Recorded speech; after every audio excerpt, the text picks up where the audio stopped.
Okay, welcome to the Sustainable Forest Bioeconomy and Growth Opportunities Finland, Maine, Michigan event. I'm starting a little bit over again. We've been in this room for a high-level discussion and then a workshop, but now we've been joined here in the room by some colleagues who have been invited to this part of the event and some new speakers as well. My name is Heli Hyypiä. I work as the Green Economy and Climate Counselor here at the Embassy of Finland. And I will inform you that we will be recording this event to share afterwards to the whole collaboration group and use in embassy material as well. Many of you are already aware that Finland, Maine, and Michigan are actively cooperating around the theme of forests. The overall guiding principle to Finland in these partnerships is to create opportunities to promote a more sustainable economy. COP in Glasgow has just finished, and we all agree that there is an urgency to create more sustainable solutions and cleaner technologies to tackle the climate crisis. As we've been working here in this room already, we have started a joint trilateral collaboration group with close to 90 participants, looking at sectors from new wood innovations and wood construction to smart forestry and forest policy. We're so happy that we're joined here today by our partners in Maine and Michigan. Thank you so much for traveling to DC for this event. We also welcome our other speakers, sustainable fuels company Neste, Director David Babson from ARPA-E's Bioeconomy program, and our own keynote speaker, Undersecretary of State Petri Peltonen from the Ministry of Economic Affairs and Employment of Finland. In terms of a few practicalities, I would like to say that we have a full program as we've had so far. After which we invite you to stay with us for an evening reception in the same space.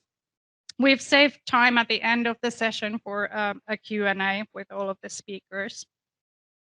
First, we would like to start by showing you a short video of Finnish forest and wood innovation know-how, which was produced earlier this summer in cooperation with the IMF. Finns do have a special relationship to nature. We are nature lovers. Most of us do realize the total dependency our economy and our well-being has on the nature because of the big role of the forests.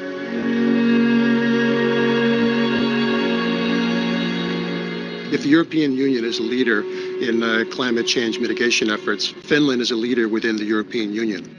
Finland was the first country to implement a carbon tax in 1990, more than 30 years ago. Finland is extremely ambitious about the climate policies. We aim to become first advanced carbon neutral economy by 2035. It means that we have to reduce our emissions by 64% from today, and it's a huge task.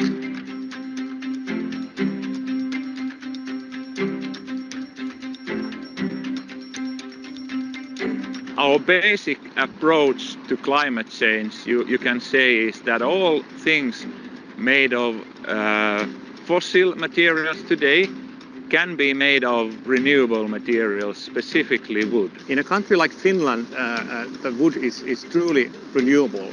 Wood is super material because it's built out of fibrils which are as strong as the carbon fibers, and it's everywhere.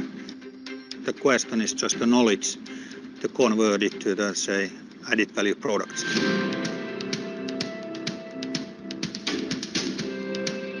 If you talk about wood-based construction, I think we are on the top of the world. Wood construction helps us to reduce the volume of cement in building, and that has a clear impact. You can compare it to traditional solid logs. Such logs are very long-lasting and they store carbon. I think the difference here is that using wood as a material basically reduces the carbon footprint by 20-30%, which is a lot.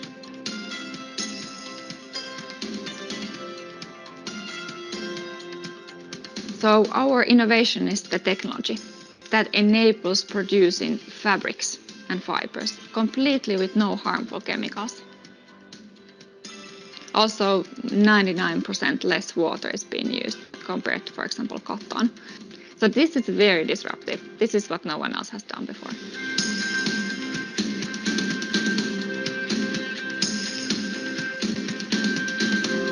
People started to realize that, for example, plastic packaging is really detrimental to the nature.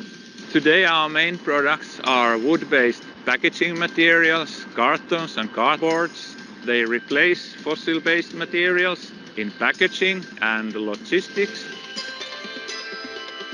The value chain is very long and it spreads the benefits to the whole of the society. The example of Finland shows that a small country can make a big difference.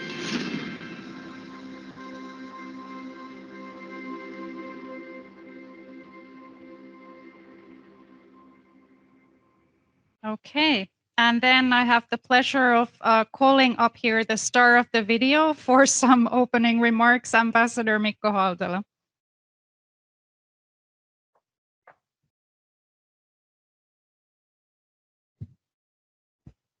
Thank you, and good evening, and welcome to Embassy of Finland.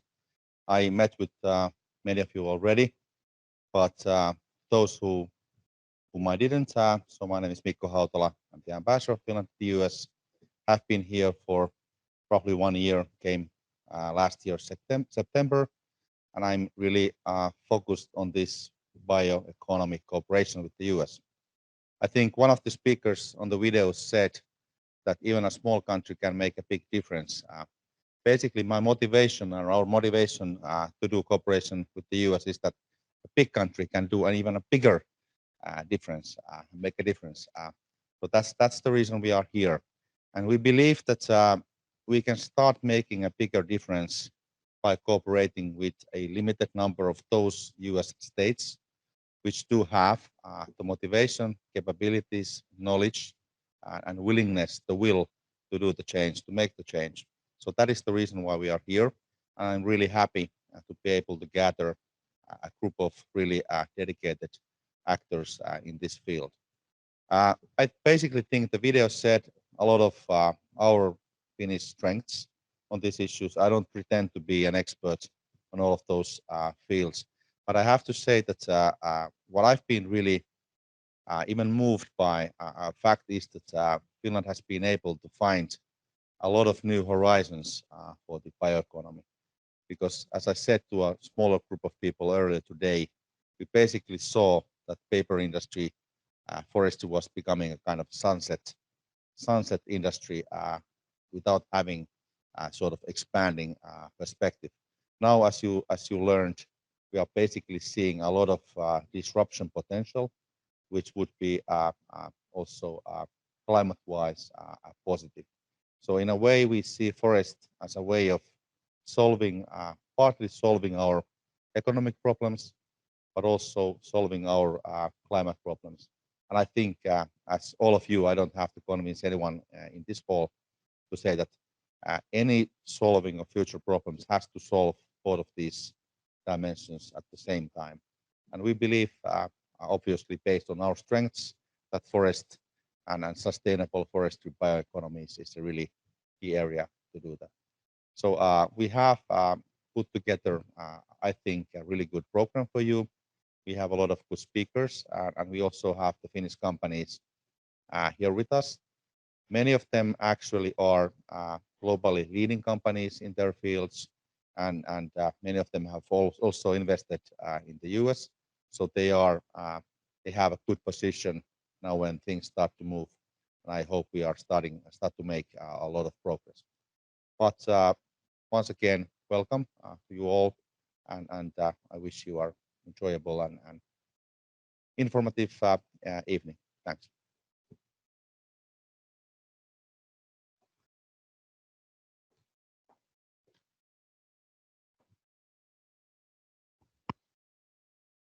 Great, thank you, Mr. Ambassador, and happy to continue from here. My name is Ulla Lainio. I'm commercial counselor here in the embassy, and I'm co-chairing the work groups that we saw earlier. with Maine and Michigan, and I'm happy to moderate this session from now onwards. And I'm also very pleased to present Finnish offering on renewable bioproducts soon. But first, I wanted to share you my history or my story, because we heard today that that it has been said that forest industry is a industry, sunsetting industry, and I have personally experienced that sunset, because before I joined the Finnish government, I worked 15 years in forest industry. I was with stock listed Finnish giants, and we experienced that very heavily. I was for 10 years. I was in charge for sales and marketing of specialty papers from Finland and France to the United States, for example, and to Canada and other markets. And I could see how the prices dropped, how the market declined, and how the demand of paper sank. And it was very hard, and we faced really big challenges, I must say. And after that, being there for 10 years, I transferred to wood products business and to packaging business, and those were much better, I must say. There we could see a lot of opportunities, and now I'm very happy that that we have published the new bioproducts brochure from Finland, because that really shows what the opportunities are, what the new products could be. And we launched this brochure that you can see. It's front page this year. And in addition to this one, we are launching this year very soon a smart forestry brochure representing the forest machinery sector, and then a kind of a pulp and paper equipment machinery brochure. But those are not out yet, so I'm just showing you the first one here, and we can go to the next slide, Päivi, please. Päivi is showing the slides from Helsinki. So here we are seeing the renewable bioproducts market, and we can see that renewable bioproducts are the future, because throughout the world, lifestyles and consumption patterns, they are changing very quickly, and the wood-based solutions, they offer climate friendly options that the clients and the end users are demanding. So there is a big growth. The market is growing by 200 billion euro by 2030. So the bio-based products market is going up, and here you can see there are new applications in nanocellulose, in massive construction elements, and construction sector, that is one of the heaviest growing ones. And also, as we saw in the video before, we saw wood fiber-based textiles. Those are coming up. Fossil-free cups, containers, and of course vehicles, and bio-based fuels, and biocarbon-based batteries. They are all coming or in the market already. So we are seeing a rise in cosmetics, chemical, pharmaceutical, electronics, food and energy industries that are all bio-based. And the biggest growth we can see happening is in the construction, packaging, and hygiene products segments, as shown in this slide. Next slide.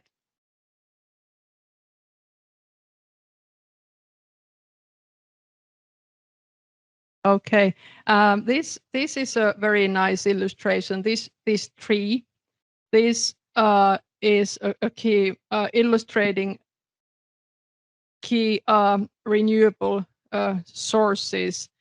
And wood-based fibers and size streams are raw materials for all these products that you can see in this tree. Next slide, please. One backwards, please. This one. This is perfect. So here we can see just some figures.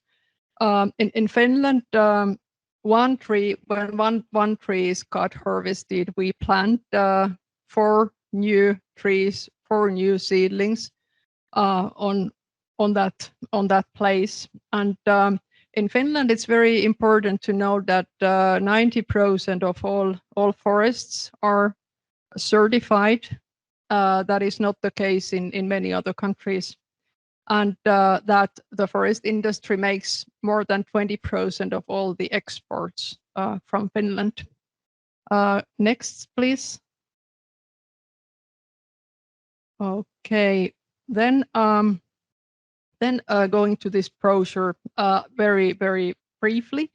As it is written here, Finland has world-class innovative bio-based products and technologies and very attractive investment opportunities. They are all presented in the brochure that I introduce you next. We have launched this brochure globally this year, and in particular in Asia and there in Japan, it has gained a lot of attention, and also in Central Europe. But now this is the official United States launch. We can go further. Right.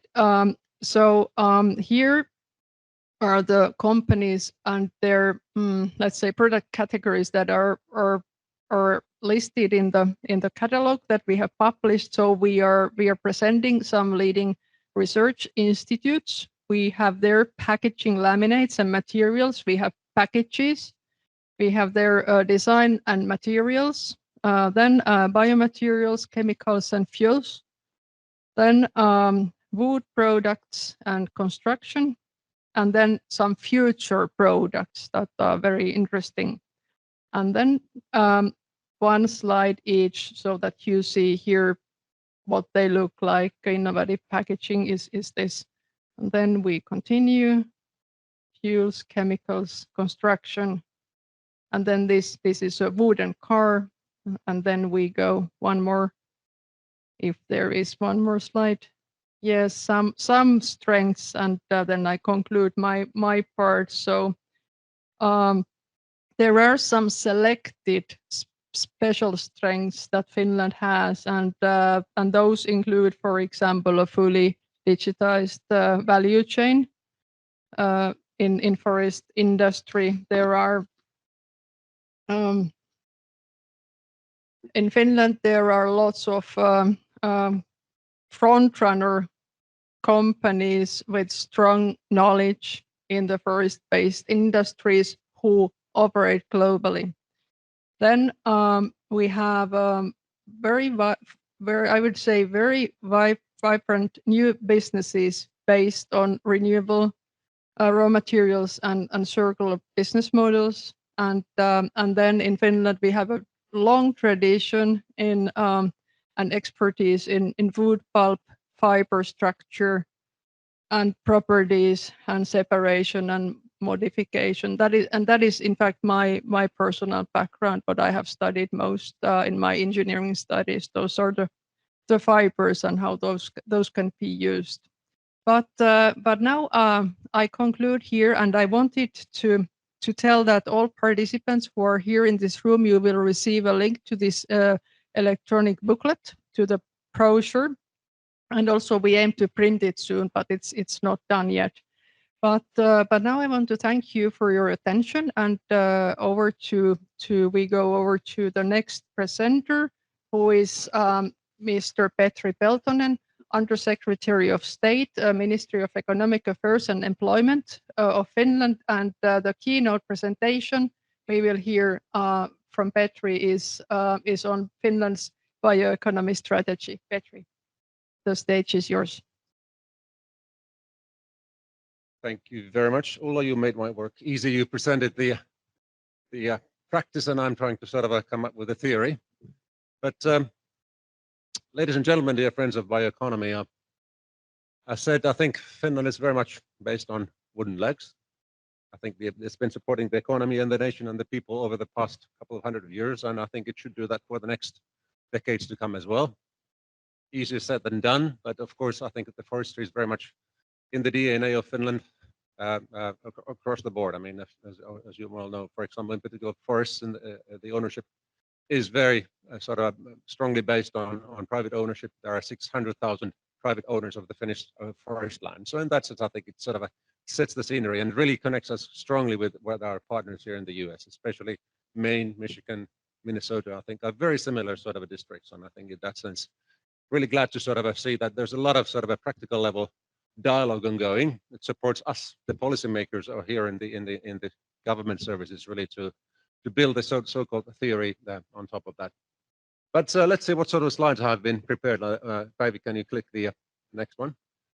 Well, we're talking about bioeconomy, and usually we talk about forests. Even I did that in my introduction. But let's remember that it's very much more than just forest-based industries. It's of course very much on farming and agro sort of opportunities. It's very much on construction, wood construction in particular. I think it's an area where we could and should do more. It's very much on energy, sort of a bio-based energy, sustainable energy, obviously very strong driver in our economies and especially in Finland. It's very much on chemicals, new materials, and in that sense, again, something which very much sort of corresponds to the broad bioeconomy theme. And we should not forget services. I think there's a lot of bio-based services, even traveling and tourism.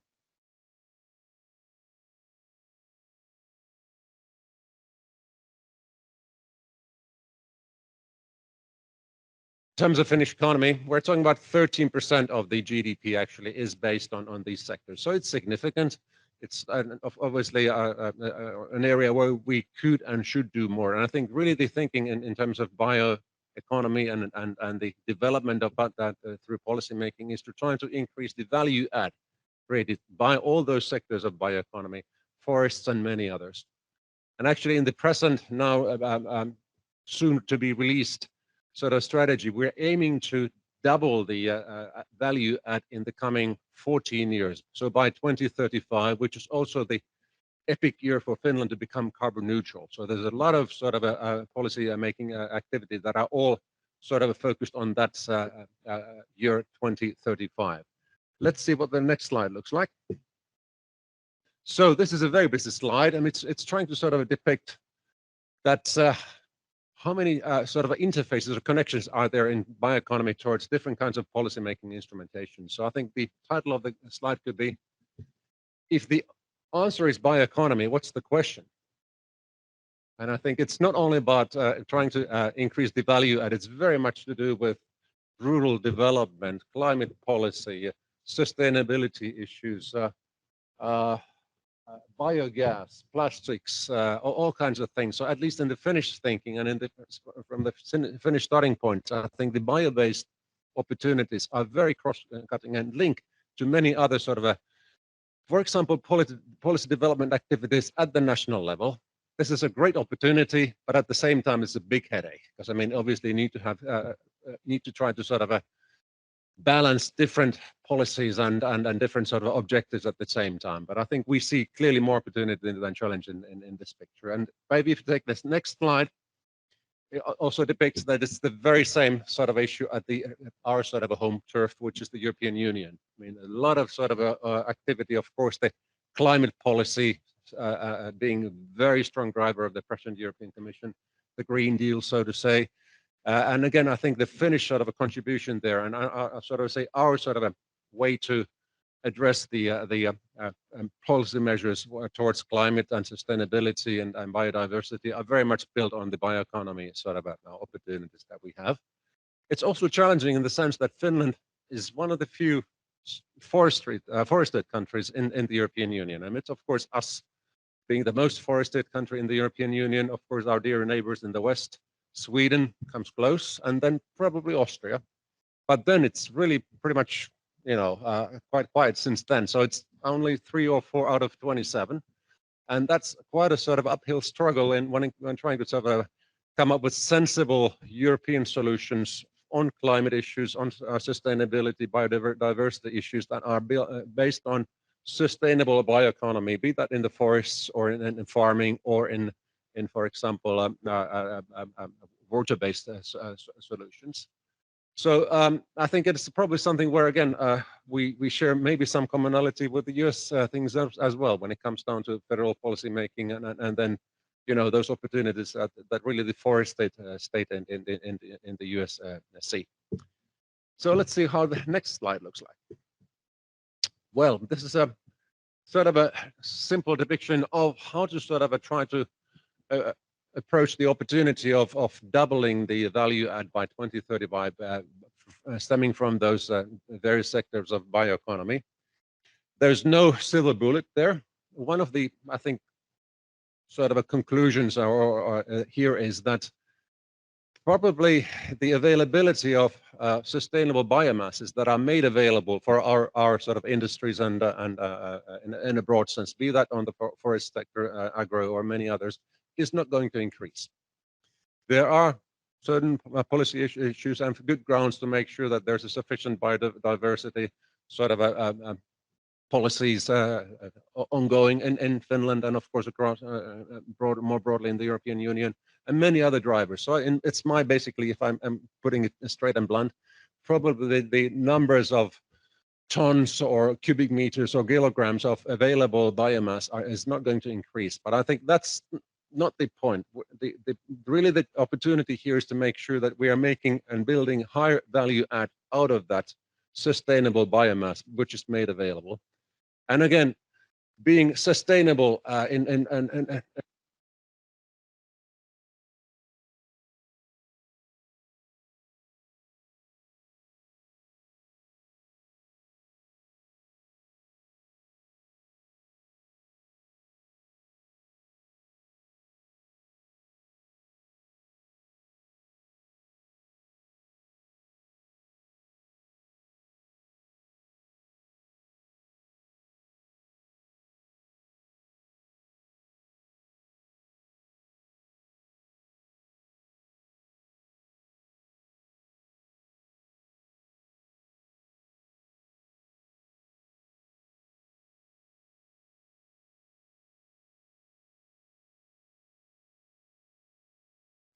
Okay, next please, Päivi. Well, actually, I'm coming to those topics that actually Ulla presented pretty well as well. I mean, there's a lot of happening. So I'm basically pretty confident in saying that there's a great opportunity, first of all, for the forest sector to really bring more value adds to those sustainable bioresources that are made available. Be that sort of a pulp wood, for example, that has been conventionally used for the paper making segment. Now, being able to sort of replace plastic-based packaging, for example, adding some sort of intelligence there, really integrating that with sort of a wireless opportunities, really to trace the deliveries, for example, is an area where really the value add opportunity is substantial. And again, I think it's an opportunity where we could do more, and especially in Finland, really being able to sort of cross-fertilize the forest sector with the ICT segment, the Nokia segment, I think is very much an area where we see potential there. And in the next slide, Päivi, what do we have there? Then textile industries. Again, very much I'm preaching to the choir here, but as you know, the opportunity where we are able to offer a sort of a bio-based, in particular forest bio-based sort of solutions that are replacing cotton, first of all, or sort of a oil-based clothing material, I think is a great and massive business opportunity. And there are many sort of now great new initiatives ongoing from the Finnish industries where this is now being sort of ramped up into sort of a full-scale industrial application. So again, the value add opportunity there is highly significant, really being able to provide sustainable solutions for growing textile needs, replacing cotton and other sort of oil-based solutions. Next one. Well, again, we will certainly have a much more sort of in-depth presentation on the biofuels opportunity. I think it's an area, again, where forest-based sort of solutions to provide fuels that are sustainable, renewable, and really ready to be used right away. I think it's an opportunity where, like Finland, aiming to be carbon neutral by 2035. I think when it comes down to transport fuels, of course, there's the electric vehicle opportunity, and those figures are increasing in Finland. But let's face it, I mean, being able to provide sustainable, renewable biofuels, diesel and petrol, I think is an opportunity which is right at our hands. It's, you know, it can be used in the existing fleet of cars, and again distributed by the existing sort of channels. I think it's an area where, again, Finland actually, as you know, the blending requirement for our sort of a transport fuels at the moment, the bio-based component has to be at least 20%, and presently the government actually is now planning to increase that to 30%.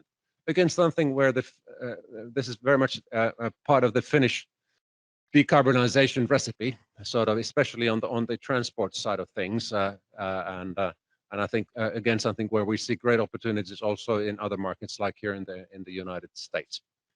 And let's see what's on the next slide. Well, there are some other sort of areas. I think I'm been preaching pretty much on forestry, but I think, for example, the food sector is another one where we should be actually looking at the opportunities. Food, and maybe another one which is really water in that sense. I think an area where there's a lot of sort of issues that we take self-granted in Finland or in the northern states, so having ample resources of clean water, or building our industrial processes so that they are closed and circular. I think it's a sort of a knowledge base that I think we should build better on, and really being able to sort of provide solutions that are meaningful in our own markets, but really much opportunity also to expand the business opportunity worldwide. So I think this, colleagues, ladies and gentlemen, is pretty much what I had in mind. So really, I think trying to make more out of less, and I think really the value add in the bio-based economies in forest, in agro, and in the services, for example, is something that there's a lot of potential for us to make sure that really the opportunity for Finland to be able to double the value add of the sector by within the next 15 years is made available. Thank you very much.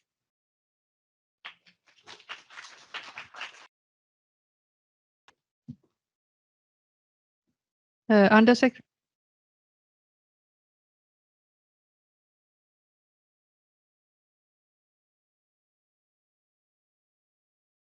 Program now, Finland has spoken, and we are honored to have the next presentation by Amanda Beale, Commissioner at Maine Department of Agriculture, Conservation and Forestry, on forest bioeconomy priorities and competencies in Maine. The stage is yours.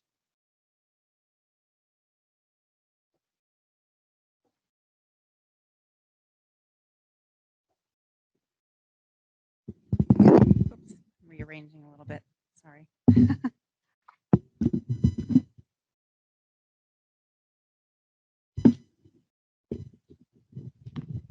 Well, thank you, first of all, very much for inviting us to be here.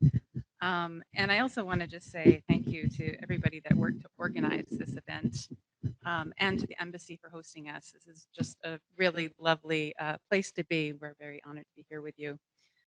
So I don't have slides, so I'll just begin by painting a picture of Maine for those who haven't been there before. We're a state that is relatively rich in natural resources, and our heritage industries like agriculture, fisheries, and forestry are really what I like to call the most enduring aspects of the backbone of our economy.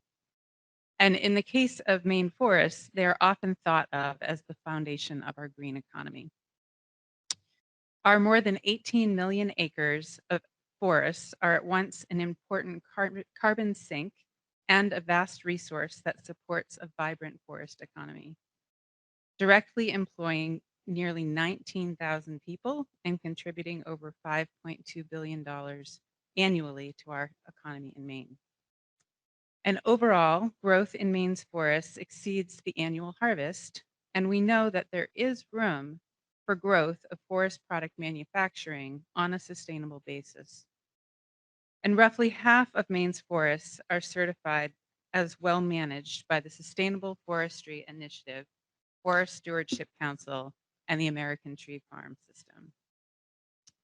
Our diverse forest industry, from biomass energy to pulp and paper, to lumber to engineered wood products, supports actively managed forest lands that help to maintain forest carbon stocks, protect water quality and biodiversity, while providing important access for traditional uses such as hunting and recreation, which is also at the heart of our tourism economy.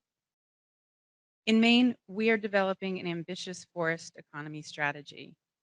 We aim to position our state as a key contributor to the global forest bioeconomy, and we welcome the opportunity to have clear, focused, and sustained commitment from partners, closely monitor and respond to the competitive landscape, update benchmarking studies regularly, and collaborate with relevant stakeholders like those we are honored to be in the presence of here today. Maine's forest economy has encountered numerous challenges over the past several years in particular, including global decline in printing pulp prices, a devastating explosion at a pulp and paper mill that consumed an estimated 13% of our state's annual harvest, and most recently, the global pandemic. But despite these challenges, significant progress has been made through public-private partnerships with the forestry industry, including efforts that have helped pave the way for substantial capital investment in diversification, new legislation, and support for new forest product businesses. One such collaborative partnership in our state, called For Maine, is currently in the process of implementing a forest opportunity roadmap or strategic plan, and they are actively engaging with a wide variety of stakeholders driven by industry leaders in all sectors and spanning education, communities, nonprofits, state and federal government. Further diversification remains a key goal for Maine's forest economy. Challenges faced by the industry, including market disruptions triggered by COVID-19, such as a market decline with media paper uses driven by changes in consumer behavior due to the closure of schools and offices. This all requires that we adapt and become more resilient.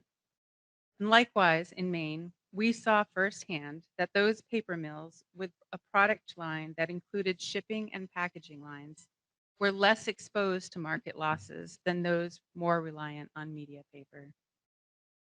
Ultimately, we can see that by diversifying our markets and our products, operational scales, natural resource reliance, and technological focus, we can better position the sector in a way that encourages a more sustainable and prosperous future. And we look forward to sharing our own lessons and strategies surrounding diversification.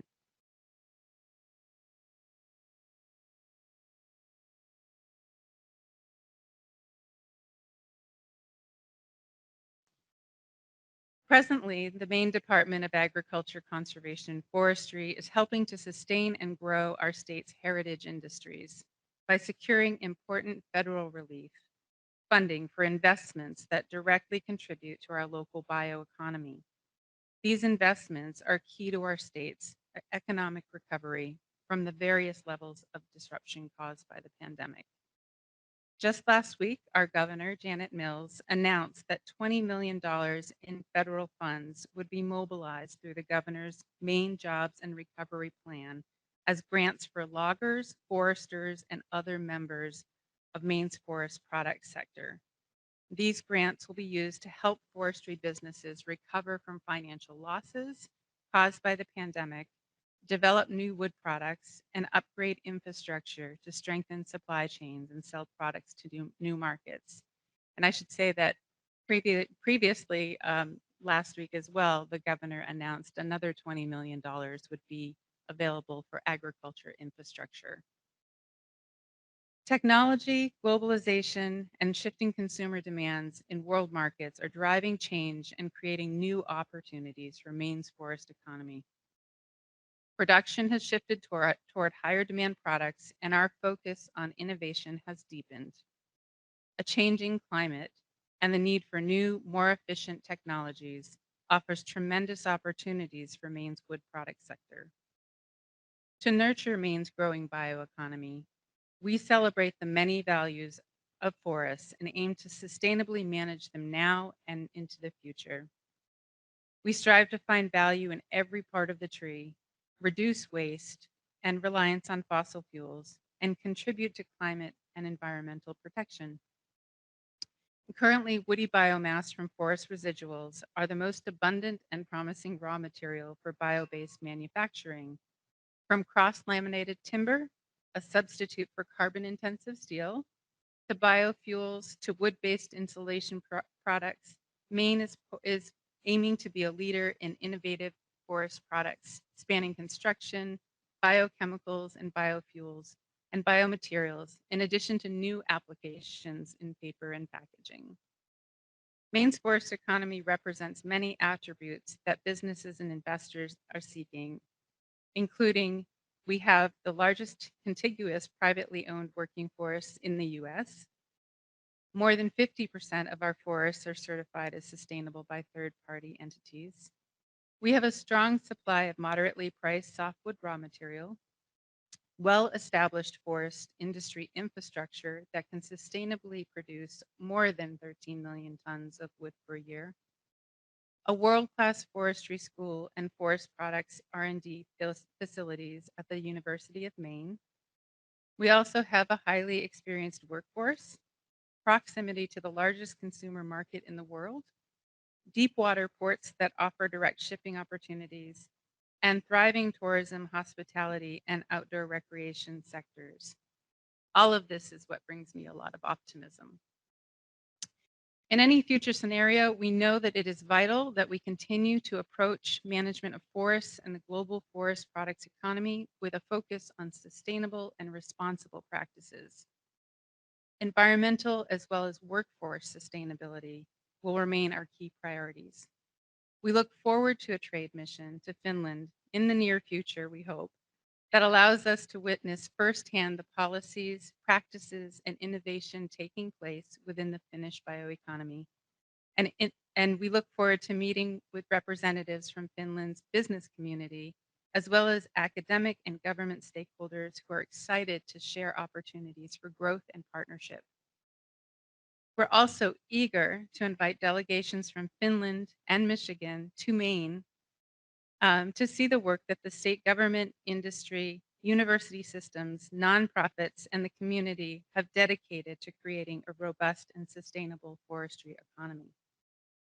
From the impressive wood products innovation occurring at the University of Maine to the leading conservation efforts led by forest management professionals, we are excited to share our experiences and learn from others in this essential natural resource sector.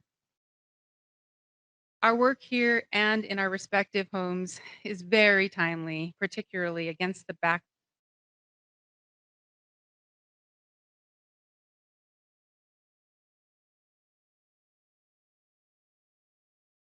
economy is part of the larger climate solution.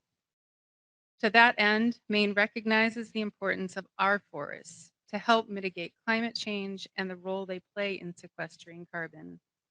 Central to meeting those goals, we have acknowledged in our state's climate action plan that protecting our natural and working forest lands from development for other uses is central to our ability to meeting our climate and greenhouse gas reduction goals. Additionally, a soon to be released report from the Forest Carbon Task Force that I've been co-chairing recently, along with a colleague from our governor's office, will describe specific strategies that we can implement to enhance carbon sequestration and sustainably manage our forests for our continued forestry and forest product development goals, as well as the important ecosystem benefits our forests provide and support compatible recreational activities. And I should elaborate on that last point, as recreational use of our forests is increasingly important to the people who live and visit our state, especially in the past couple of years as the pandemic has created a surge of people looking for meaningful outdoor experiences.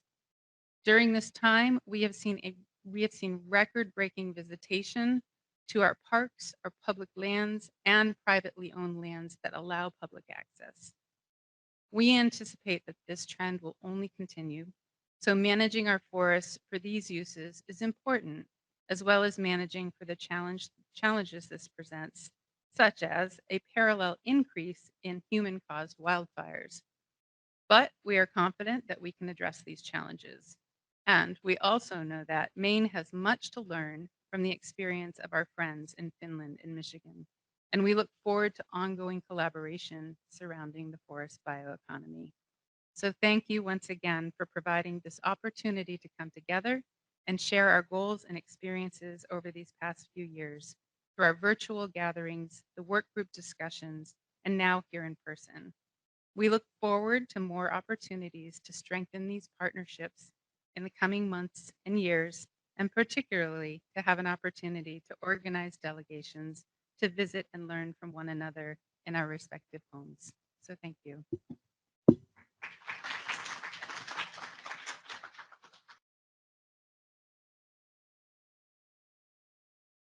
Thank you, Commissioner Bill. We are thrilled to see incoming and outgoing delegations, and very much looking forward to moving to that part. Thank you. Now we move to Michigan, and I'm honored to invite to stage Shannon Lott and Donna Court from Michigan, and they are going to be highlighting forest bioeconomy priorities and competencies in Michigan. Please, the stage is yours. Thank you, Ulla.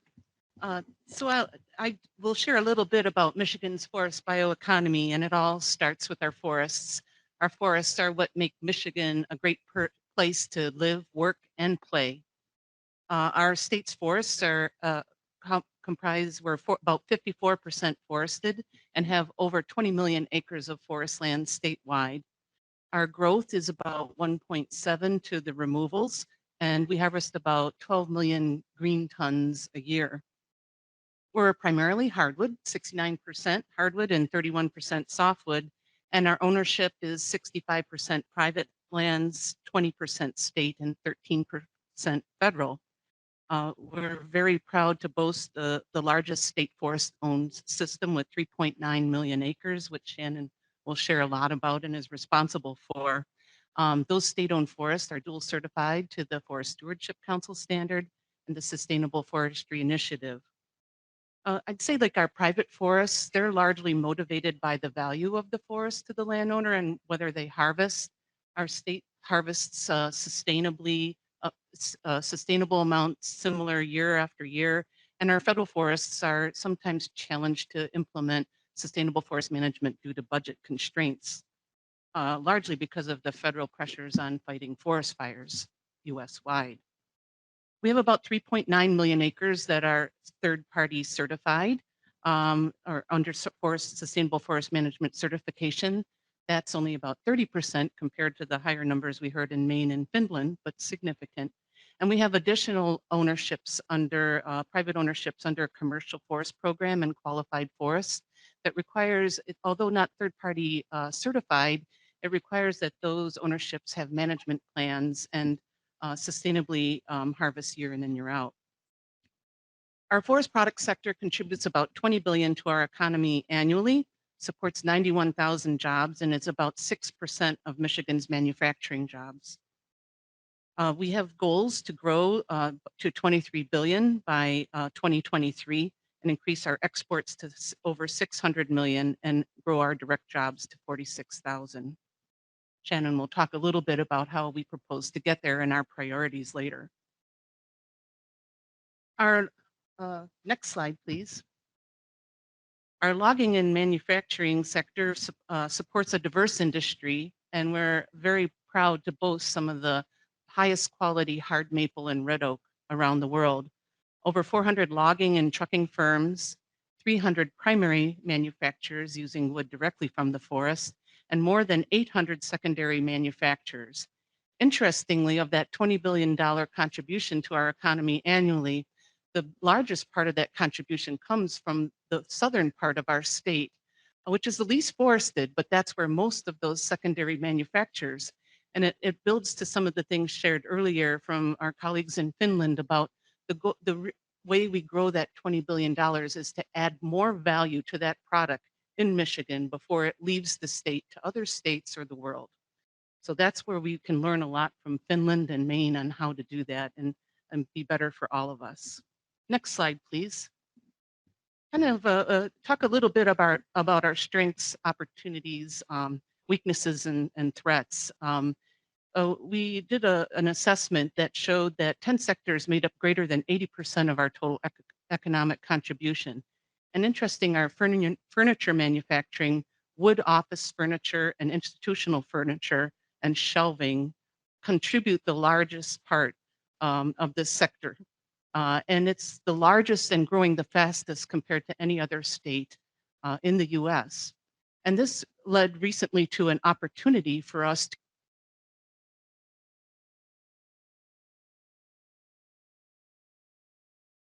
in North America, Rocco. They produce a particle board that supports our institutional furniture industry, a $500 billion investment over the last 5 years. Our paper products manufacturing has opportunity, but also threats, and these were highlighted earlier by Commissioner Beal. Certainly our media papers, that's under a threat because there are other bigger economy of scale, more efficient producers worldwide, but there are opportunities in the paperboard and container manufacturing, as we've seen that accentuated during the pandemic. And it's sort of exciting for me to see the opportunities and cross opportunities between our food agriculture sector and the forest product sector, and that our agricultural products do need packaging, and we can provide that in a sustainable form from our wood products. Then our sawmill, veneer manufacturing, pallets, and commercial logging, they're the smallest part of the contribution to the 20 billion, but absolutely essential to well-moving supply chain. And certainly without being able to harvest our forests, the whole chain comes to a stop.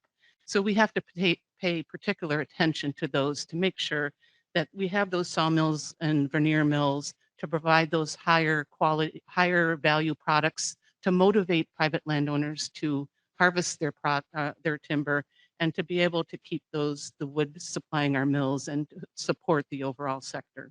Next slide, please. This is a fun slide just to highlight some of the very interesting products and diverse products that we have statewide.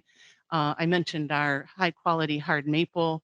We're very proud of the sport flooring that for all the basketball courts and other sport courts that you see at the World Olympics and other places. Subway wrapping papers, which are around the world, are made in Michigan. We do have some innovative products like activated carbon. It's a very, kind of just one particular manufacturing facility. The specialty papers, the delicious maple syrup products, and unique products like wood boat building. We even have wood boat building schools in the US, in Michigan, and snowshoes. So again, it's a diverse portfolio and opportunity, and very excited opportunity to have us develop those new and innovative products and textiles and chemicals and really build this out to the next level. And with that, I'll turn it over to Shannon to talk about our priorities for the future.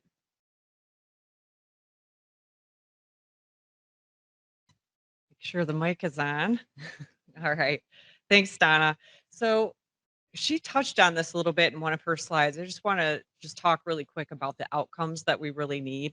So there's some goals that we have on here that we'd really like to work with our stakeholders in Michigan. They're very active, and we have several groups, and this is just one, the Timber and Forest Products Advisory Council. So you see the goals there. But the key point on this slide is the supply chain challenges So the lack of markets, and those of you that have been with me for the last year and a half have heard me say this, they're shaking their heads. The lack of markets we have for residuals. So for Michigan, that's our sawdust and wood chips that come off these mills. And Claire's shaking her head too, because I was asking about this for Maine. How do you handle this in Maine and in Finland? And then outlets for our low quality hardwood. So it's critical for us because the pulpwood you see there is greater than 70% of our harvest. So we really need to increase some technologies and innovation in these areas. We are looking forward to, and I say this every time we talk to our governor about our cooperation with this group, with Finland and Maine. She says, "Have you made toilets out of wood yet?" Because the very first time Luke came, John Kettle came, he showed us the toilets from Finland made out of wood. So I'm going for the toilets.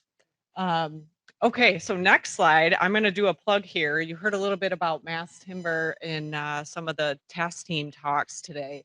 And we have the first mass timber building was just built at Michigan State University for the state of Michigan. And we have a DNR facility, a Department of Natural Resources facility that's being built in the Upper Peninsula with mass timber. We just put out contract proposals for that. So we're looking to leverage these buildings for use moving ahead. The big problem we have is we need a CLT plant in Michigan. So when our governor, when we talked with her about mass timber, she said, well, you got to make all the panels in Michigan, got to use Michigan wood, got to, and I said, well, we got a problem because we don't have a facility in Michigan yet where we can make these panels. So Michigan Tech is here today as well, and they've talked about working on how to make hardwood CLT, which will also help us because we're 69% hardwood, as Donna mentioned earlier. So we really want to expand with mass timber, and that will help in our climate goals that I mentioned earlier today as well. So we're trying to grow that market, and I'm always putting a plug for CLT Finland or anyone who wants to come and build in Michigan. So our next slide is just that we're looking forward to this collaboration like everybody else. We're really excited to be here. We're excited to be on these teams. And I'm telling you, these task teams and those that have worked with me know that I'm really outcome based and I'm high action. So at the end of every task team meeting, now I have Claire as well as Kiersey, and we have action items for our team. And we want to make sure that we keep moving forward. So we're pretty excited about this. And that's it for Michigan. So thank you again. Our last slide is just contact information for Donna and I, which most of you already have, but we're really looking forward to it. So thank you.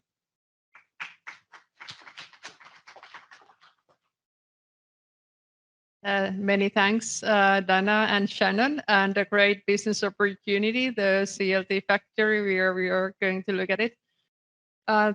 Then I'm happy to introduce the next speaker, and he will be from the U.S. Federal Bioeconomy Research Priorities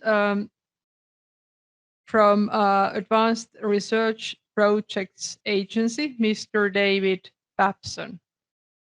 David, please, the stage is yours. Thanks for having me, everybody. So I'm a program director with the Advanced Research Projects Agency for Energy. And for those of you that don't know what ARPA-E is, it is the Department of Energy's moonshot, high risk, high reward funding agency.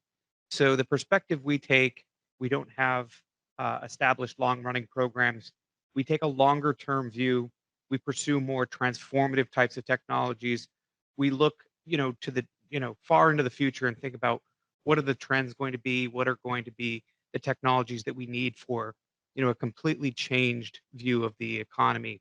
And so, oh, somebody else will do it. Okay. Next slide. So I always start my presentations with this plot because it kind of sets up the challenge that we face globally, and it might change the perspective on how we think about the role of the bioeconomy and the challenges we face going forward.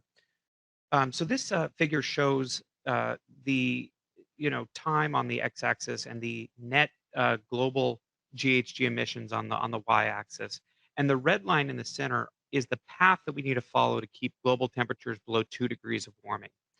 And one of the things to note here is that the strategies that we've implemented to reduce emissions, to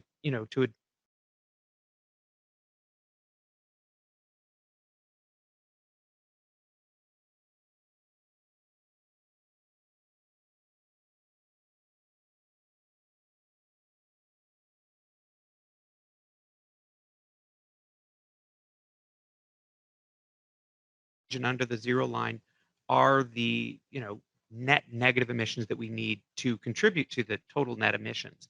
And you'll notice that the contribution of net negative emissions to total emissions is quite substantial even before the crossover point. This is to say that we need to begin immediately thinking about filling two types of buckets. Next slide.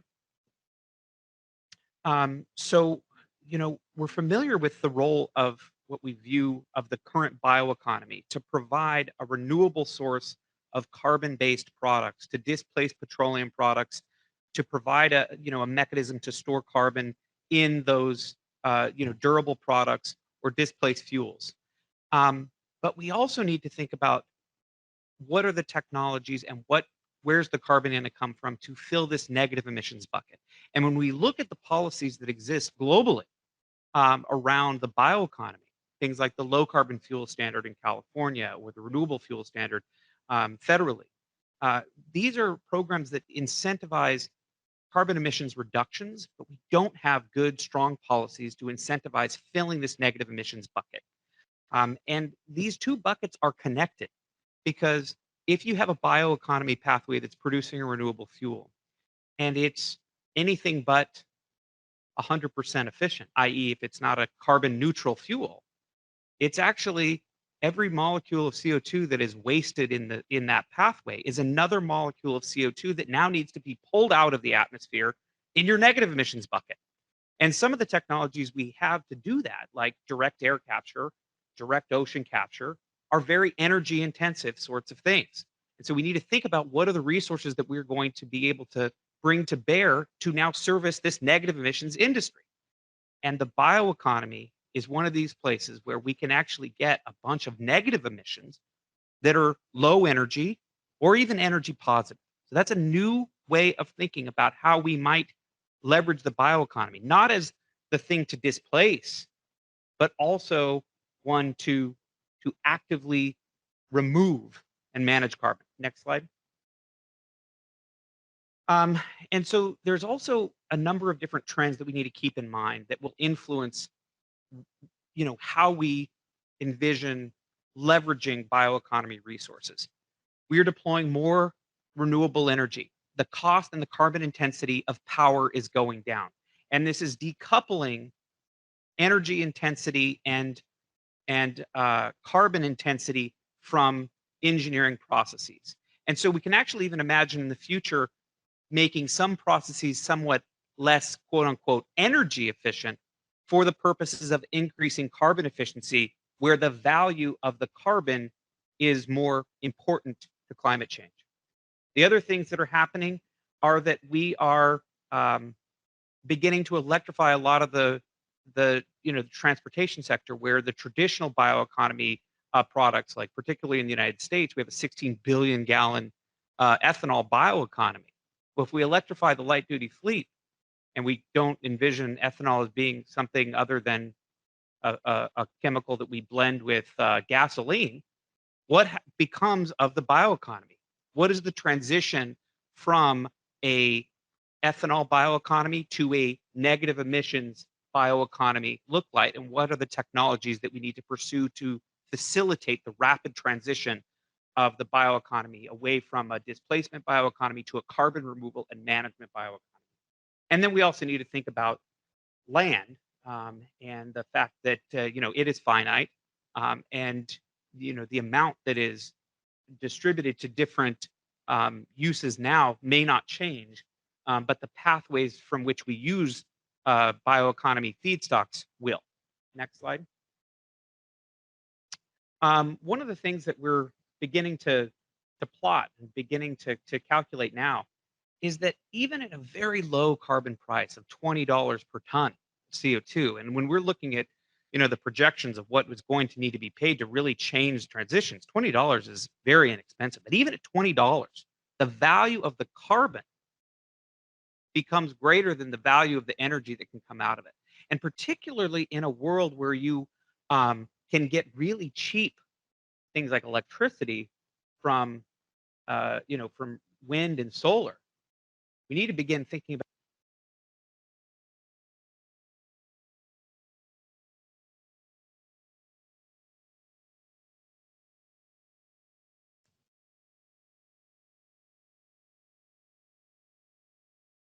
Oh, next slide. Right.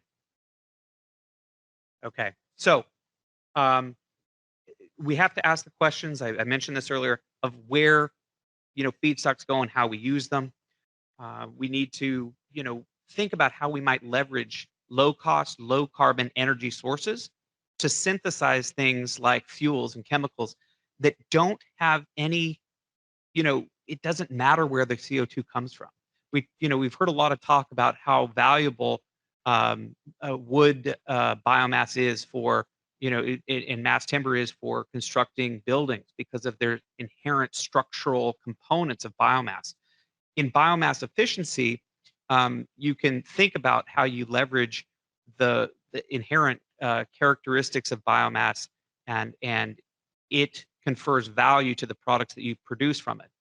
In the case of fuels, where you're just going to burn it anyway, we need to begin thinking about how we begin sourcing directly the CO2 to synthesize those less interesting compounds that we're just going to burn for, aviation and marine, those sorts of things, directly from CO2. And we can leverage the low cost, low carbon power from our future grid to imagine electrofuels pathways. And so if we take off the burden of the bioeconomy of servicing the synthesis of fuels and chemicals, we can begin looking more strategically at, how we design biomass systems to be directed for construction materials, for negative emissions, bikers types of pathways, where biochar or bioenergy with carbon capture and storage optimized for carbon efficiency, those sorts of things. Next slide. And so, what ARPA-E is doing, we're really seeking to change fundamentally the bioeconomy supply chain. The programs that we have in place now, Terra and Roots and Smart Farm and EcoSymbio, these are all situated along the bioeconomy supply chain. Terra and Roots are looking to, look at the ways that we can more rapidly connect phenotypic characteristics in crops to their genotypes so that we can engineer and breed more robust crops for a changing climate, but also crops that are more capable of removing and storing carbon and conferring better properties for valuable bioeconomy products that store carbon. The Smart Farm program seeks to recognize that if we're going to leverage the bioeconomy to do carbon drawdown, we need to be able to connect farm practices and land management practices to carbon markets. When people are coming in and paying for negative emissions attributes, this isn't like horseshoes and hand grenades. They know that planting a tree is qualitatively removing CO2 and storing it. But when you're bringing billions of dollars, they want to know exactly how much. And so we need to think about the tools that allow us to measure the carbon harvest as accurately as we can measure a timber harvest or a corn harvest, so that we can actually pay accurate amounts of money and incentivize innovations upstream for more sustainable practices. So with that, these are the types of things that we're investing in. This is what we're looking at. And down the road, we're really thinking about how we might redesign bioeconomy supply chains where the optimization parameter is on carbon prices, and connecting biomass production and the feedstock carbon intensities to negative emissions pathways. And if we don't, then we'll get to see all of Greenland at the beach when we go there. All right, thanks for having me. Next slide. I think that's the last one. Yes, thank you.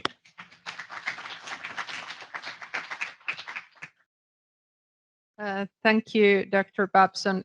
Extremely interesting, this carbon harvesting topic, and very new to many of us, I believe. Then I'm happy to introduce and welcome to the stage our speaker from Neste Renewable Biofuels presentation. by Jeremy Baines, who is the president of Neste United States. Jeremy, please. Thank you. Good evening. My name is Jeremy Baines, the president of Neste US. I'll start this presentation with my favorite slide, the one that I can read very slowly to you. We can go to the next slide, please. And that's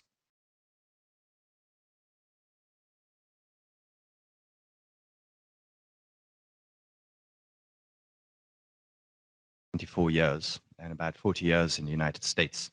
We started as a traditional oil company, but really we have been transforming into the leader in renewable space over these last 15 years. Today, we are the largest producer of renewable diesel and sustainable aviation fuel in the world. And we also pioneer in circular solutions and looking at making renewable polymers and chemicals. We go to the next slide, please. This is an example, a simplified example of Neste's view of a circular economy. This is where we would, for example, collect used cooking oil from a certain city, a certain municipality, or working with a company. They are providing the raw material for us. We then transport it to our refineries, where we convert it into a renewable fuel. And then that fuel can go back to those communities or those companies to power their fleets or their municipal vehicles, therefore in a much more efficient manner. Next slide, please. Neste has been growing very rapidly in the United States. 5 years ago, we were just 20 employees. Today, we are more than 500 fighting climate change. And we are working with more than 2,000 companies and cities across the United States today. 33% approximately of our products now ends up in the United States, the majority of that in California.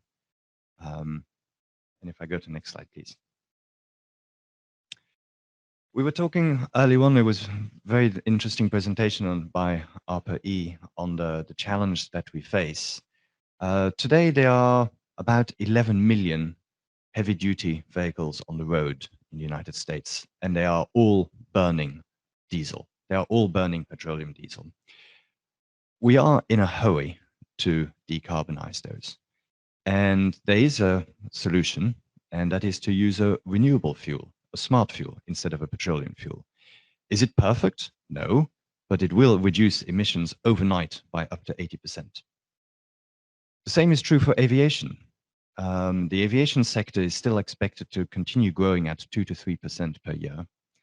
And it's going to be one of the largest emitter of greenhouse gases, therefore, in the future.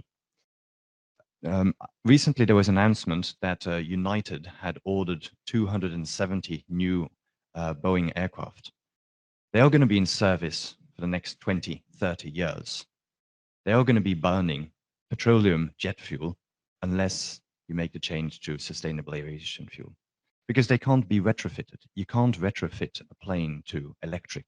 You can't retrofit it to hydrogen. So again, we need to start not putting additional carbon into the atmosphere right now.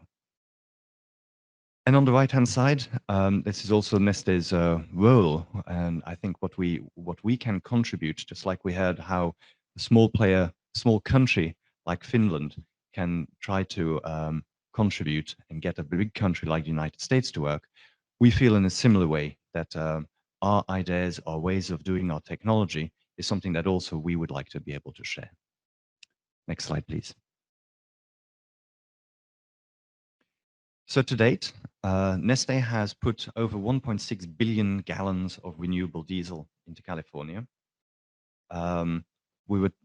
Today, California, actually in the last quarter, the numbers were showing that the proportion of biofuels in diesel is more than 30% today. 20% of the total pool is renewable diesel in California. So having the right policy framework can really quickly make a difference. If we look at aviation fuel, Neste is the largest producer of aviation fuel. We are still on a very small scale compared to the total challenge. The total challenge in the United States is about 35 billion gallons of jet fuel per year. Today, Neste produces 34 million gallons. We're making a significant investment in our Singapore refinery, which will enable us to start producing 340 million gallons. So then we're starting to get a meaningful impact. And our competitors are seeing what Neste has done, and I'm actually quite proud that they're copying us, which means that there's going to be more fuel coming to the market to tackle climate change. And today, most of the large American airlines are already committed to buying our fuel or our competitors' fuel. Neste has also grown into the largest buyer of used cooking oil in the United States. We have one of the largest terminals in Houston today, and we use that there as one of our raw materials to make renewable fuels. We also use waste animal fats. We use side streams from the ethanol business. And in future, I'm hopeful that we will also be looking at the forestry waste, but also algae, municipal solid waste, and very far into the future, it will be renewable electricity to the kind of e-fuels that were mentioned earlier on. Next slide, please. These are examples of some of the partnerships that we have. On the left-hand side is Titan Freight. They are an early convert, if you want, to renewable diesel. They run a very extensive fleet in Oregon. And I think the west coast of the United States is now forming a really interesting green corridor, because California, Oregon, Washington State, British Columbia, and even Yukon have now got clean fuel programs in place. So you really have a green corridor where it becomes commercially interesting to have renewable diesel. Not only that, but Canada is in the process of establishing a clean fuel program, which will come into force into 2023.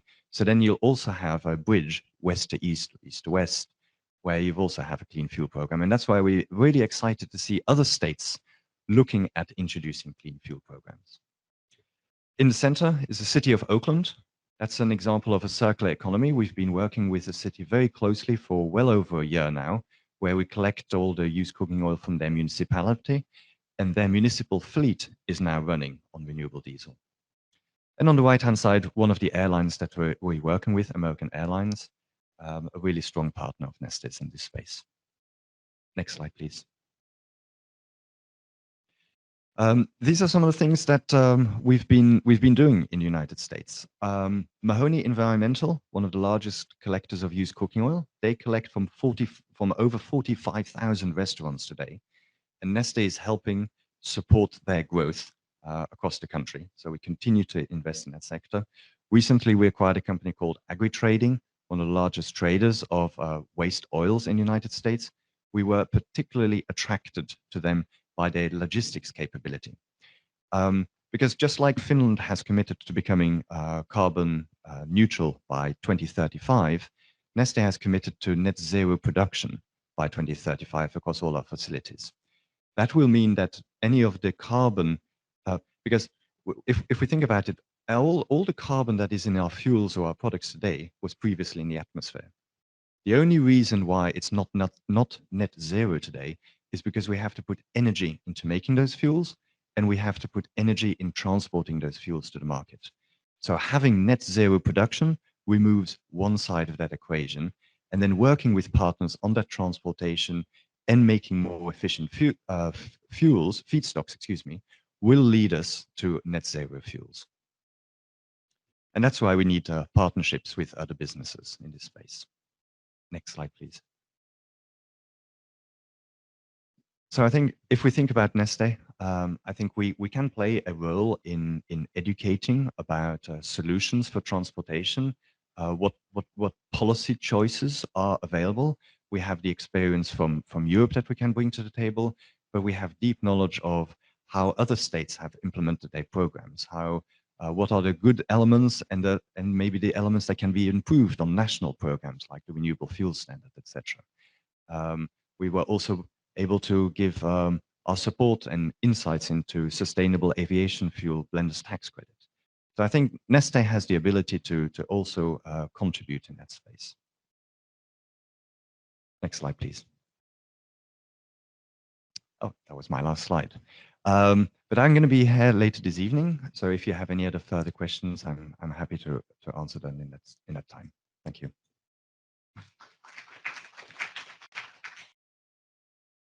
Many thanks, Jeremy. Finland can really be proud of Neste and your achievements here in the United States. Great to see such a growth here. Compliments. Now we have come to the end of this program. We would love to take questions, but time-wise we are now running over time, and it's time to start the evening reception program. And we are not going to take any more questions. I would like to thank you for attending, and those of you who participated the expert meeting earlier today. We will upload the slides, the presentations that we have been looking at, we have seen today to the Teams folders, so that everybody can access those. But with these words, I would like to thank you for participating. Thank you all presenters, and now warmly welcome to the evening reception that is ready served for you. Thank you and have a great night.